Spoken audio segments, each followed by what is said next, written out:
LB Nagar MLA Sudheer Reddy చైతన్యపూర్లో పర్యటించారు. పలు బస్తీల్లో తిరిగిన ఆయన మూసీ బాధితులతో సమావేశమయ్యారు. హైడ్రా కూల్చివేతలపై స్థానికులతో చర్చించారు. హైడ్రాపై పార్టీలకు అతీతంగా రావాలని స్థానికులు కోరారు. నేను చచ్చిపోయినా పర్వాలేదు, మీ అందరి కోసం నేను చచ్చిపోతానంటే ఏంటిదండి అసలు? దొంగలమా మేము లంగలమా? 140 కోట్ల ప్రజలము మాకు హట్ అవుతున్నాం, చచ్చిపోతున్నామండి. భారతదేశం అందరూ ఎంతో భయభ్రాంతులతో ఉన్నారు. పార్టీలకు అతీతంగా మీరు రావాలి సార్.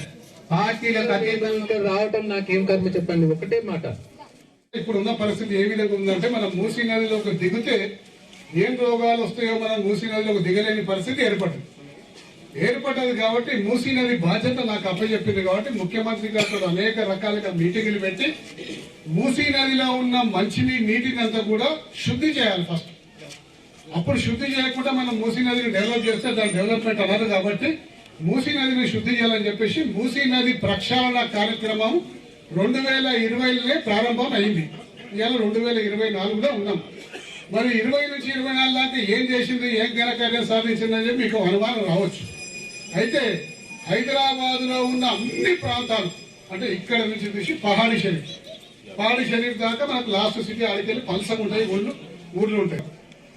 ఇటు చూస్తే మంచిర్యాల, గడ్డిపేట, బాపుఘాట్ వరకు ఇవన్నీ కూడా ఈ చుట్టుపక్కల ఉన్న కాలనీల యొక్క సివేజ్ ప్రజలను వాడుతున్న రోజు మీ ఇంటి సివేజ్ ఎటుపోతుంది, ఎక్కడెక్కడో తిరిగి మళ్ళా మూసీగా కలుస్తుంది.